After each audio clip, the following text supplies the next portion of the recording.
आज का ये एपिसोड शुरू करने से पहले एक छोटी सी बात। क्या आप भी अपना पॉडकास्ट बनाने की सोच रहे हैं? तो एंकर ट्राई कीजिए।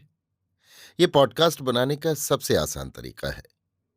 नंबर 1, ये फ्री है। नंबर 2, इसमें कई सारे ऐसे टूल्स हैं जो आपको अपने फोन और कंप्यूटर पर रिकॉर्ड और एडिट करने की फैसिलिटी देते हैं।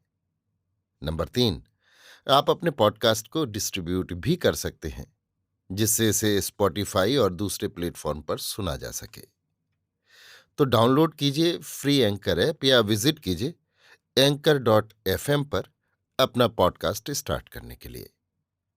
ये तो थी एक छोटी सी जानकारी, और अब शुरू करते हैं एपिसोड का सिलसिला। तो आज के एपिसोड में लीजिए सुनिए सूर्यकांत त्रिपाठी निराला के लिखे उपन्यास निरूपमा का भाग 3, मेरी यानी समीर गोस्वामी की आवाज में। कुमार कमरे में अन्यमनस्क भाव से एक कुर्सी पर बैठ गया। चिंता राशि फल के छिलके पर खुले रंग जैसे मुख पर रंगीन हो आई। स्वच्छ हृदय के शीशे पर अपने ही रूप का प्रतिबिंब पड़ा। इसे ही वो प्यार करता था। अन्यत्र भी यही प्रतिफलित होता था, जहां उसकी ज्ञानेंद्रियों को आनंद मिलता था। इस तरह प्यार आप अपना आकर्षण पैदा करता था।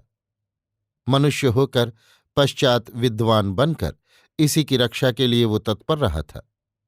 हृदय का निष्कलुष तत्व जीवन के पथ पर पथिक जीव के विचलित स्खलित होने पर मलिनत्व प्राप्त होता क्रमशः उसे पतित कर देता है, ये वो जानता था। पहले स्थूल रूप से समझा था, अब सूक्ष्म रूप से जानता है। पहले ये प्यार शक्ति के रूप में था, जब उसे मनुष्योचित शिक्षा के अर्जन की धुन थी। इसीलिए समाज और घरवालों का विरोध उसने किया था, अपनी शिक्षा के समस्त सोपान तय करने के लिए। अब वो अपनी प्रज्ञा में स्थित है, उसकी पुष्टि में लगा हुआ। इसीलिए जो ठोकरें मिल रही हैं, उन्हें दूसरों की कमजोरी समझकर वो समर्थ होकर संसार के मुकाबले के लिए तैयार हो रहा है। उस पर बहुत बड़ा उत्तरदायित्व है। वो कुछ भी पूरा नहीं कर सका। दूसरे अपने स्वार्थ के समक्ष उसे अपरास्त भी परास्त करार देते गए हैं। वो पुनः पुनः संभलता, पैर उठाता बढ़ाता जा रहा है। यही उसके चेहरे पर खिली रंगीनी है और भविष्य के कार्यक्रम पर विचार उसकी चिंता। घड़ी में टन टन कुछ बजा। 8 है, 9 या 10, उसे पता नहीं, गिना भी नहीं। एकाएक सामने टेबल पर नजर गई। देखा चाय रखी हुई है, ऊपर से धुआं नहीं उठ रहा। प्याले में हाथ लगाकर देखा, अभी पीने लायक है। उठाकर पीने लगा। नौकर फिर आया। बाबू, कल शाम को ये चिट्ठी आई। मैनेजर साहब देर से आए, इसलिए कल नहीं भेजी जा सकी। सामने चिट्ठी रखकर चला गया था। चाय पीकर कुमार ने चिट्ठी खोली। उसके छोटे भाई की लिखी है। पढ़ने लगा।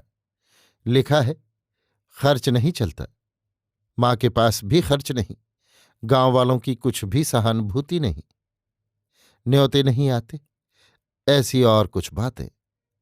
कुमार ने सड़क की ओर चिंता की दृष्टि से देखा। एक बुढ़िया पैक करने वाले बॉक्स की 4 पहिए वाली गाड़ी पर एक बुढ़े को खींचती लिए जा रही थी। आंखें छलछला आई। धीरे धीरे आकृति गंभीर हो गई। एक निश्चय साथ साथ आया। टाई, मोजा, पतलून, कोट, जूता जल्द जल्द पहनकर, जेब देखकर, कैप लेकर बाहर निकला। अभी आप सुन रहे थे सूर्यकांत त्रिपाठी निराला के लिखे उपन्यास निरूपमा का भाग 3, मेरी यानी समीर गोस्वामी की आवाज में।